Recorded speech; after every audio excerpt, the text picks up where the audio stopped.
প্রধান উপদেষ্টা ডক্টর মোহাম্মদ ইউনূসের সাথে সংলাপ করছে বিএনপি। 6 সদস্যের প্রতিনিধি দলের নেতৃত্ব দেন দলটির মহাসচিব মির্জা ফখরুল ইসলাম আলমগীর। আর এখন কথা বলছেন মির্জা ফখরুল। আমরা সরাসরি চলে যাচ্ছি সেখানে।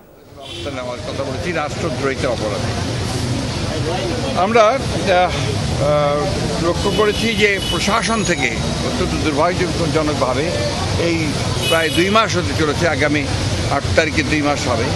এখন পর্যন্ত গত সরকারের আমলে, অর্থাৎ ফ্যাসিস্ট সরকারের আমলে যারা তাদের দোসর হয়ে কাজ করেছে, তাদেরকে সহায়তা করেছে এই লুটপাট, অনাচার, অত্যাচার, মানুষের উপরে নির্যাতন, গুম খুনের ব্যাপারে, গণহত্যার ব্যাপারে, তাদের অনেকেই, বেশিরভাগই এখনো পর্যন্ত বহাল তবিয়তে তার স্ব জায়গায় বহাল আছে। এদেরকে অবিলম্বে তাদেরকে সরিয়ে নিরপেক্ষ ব্যক্তিদেরকে আনার কথা আমরা বলেছি। আমরা বলেছি যে আপনার জেলা প্রশাসকের ব্যাপারে আপনারা লিখেছেন, পত্রপত্রিকা লেখালেখি হয়েছে। সেই 59 জন জেলা প্রশাসকের মধ্যে কী করে সেটা নিয়োগ করা হলো সেটা সম্পর্কে আমরা জানতে চেয়েছি। একই সঙ্গে যাদের বিরুদ্ধে অভিযোগ উঠেছে তাদেরকে নিয়োগ বাতিল করে দেওয়ার জন্য আমরা বলেছি। আমরা নতুন ফিট লিস্ট করার কথা বলেছি যোগ্য ব্যক্তিদেরকে। আমরা চুক্তিভিত্তিক কিছু নিয়োগ বাতিল করার জন্য আমরা প্রস্তাব দিয়েছি। আমরা বিশেষ করে এই অন্তর্বর্তী সরকারের মধ্যেও 2-1 জন আছেন যারা অন্তর্বর্তী সরকার এবং আপনার যে গণঅভ্যুত্থানের বিপ্লবের যে মূল স্পিরিট সেটাকে ব্যাহত করছে, তাদেরকে স্মরণের কথা বলে এসেছি। আমরা যারা পদোন্নতি বঞ্চিত হয়েছে সরকারি কর্মকর্তা 15 বছর ধরে, তাদেরকে ভূতাপেক্ষ পদোন্নতি নিশ্চিত করার কথা আমরা করে এসেছি। এই ছিল আমাদের আপনার মোটামুটি আপনার বক্তব্য, পয়েন্ট ভিত্তিক, এবং আপনার বিচার বিভাগের ব্যাপারে আমরা খুব পরিষ্কার করে যেটা বলেছি সেটা হচ্ছে যে এই বিচার বিভাগে হাইকোর্ট বিভাগ, যেটা এখন পর্যন্ত কোনো পরিবর্তন হয়নি, এবং হাইকোর্ট বিভাগের বেশিরভাগ নিয়োগই ছিল কিন্তু আপনার দলীয় ভিত্তিতে, এবং প্রায় 30 জন বিচারককে বহাল তবিয়তে তারা কাজ করছে এখনও। এদের ব্যাপারে ব্যবস্থা নেওয়ার জন্য, প্রয়োজনীয় আইনগত ব্যবস্থা নেওয়ার জন্য আমরা কথা বলেছি। এই কিছু দলকানা বিচারক যারা আছেন তাদেরকে অপসারণ করার কথা বলেছি। আর অতি দ্রুত আমরা পিপিজিপি নতুন নিয়োগ করার কথা বলেছি। আরেকটা আমরা লক্ষ্য করেছি যে যাদেরকে অভিযোগে গ্রেপ্তার করা হচ্ছে সুনির্দিষ্ট অভিযোগ, হয়তোবা আপনার দুর্নীতি অথবা হত্যা, এইসব সুনির্দিষ্ট মামলায় যাদেরকে গ্রেপ্তার করা হচ্ছে তাদেরকে আমরা দেখতে পাচ্ছি যে আপনার জামিন দেওয়া হচ্ছে। এটা অত্যন্ত উদ্বেগজনক বিষয়টা আমরা দেখার জন্য বলেছি।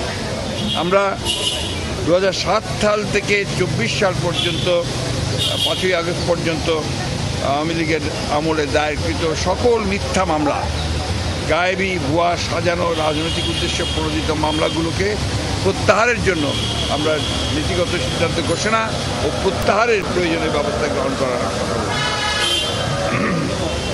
কিছু আমলা, কিছু আপনার পুলিশ কর্মকর্তা, কিছু শুনতে পাই কিছু আপনার বিভিন্ন মন্ত্রণালয়ের লোকজনেরা এবং আপনার মন্ত্রীরা তারা দেশ ছেড়ে পালিয়ে যাচ্ছে।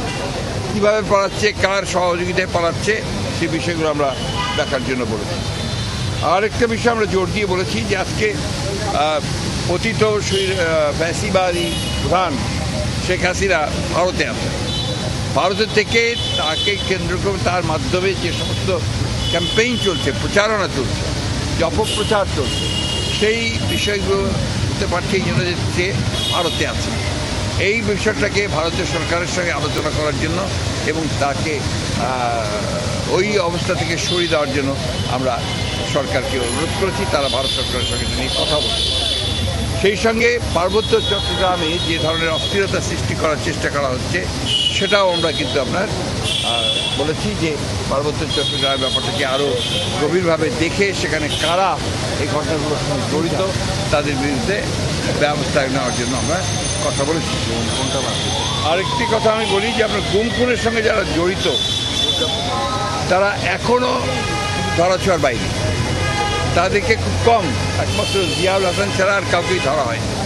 আমরা মনে করি যে অবিলম্বে, দাবি জানিয়েছি যে অবিলম্বে তাদের সকলে চিহ্নিত করে তাদেরকে গ্রেপ্তার করা হোক ও তাদের বিরুদ্ধে ব্যবস্থা নেওয়া হোক।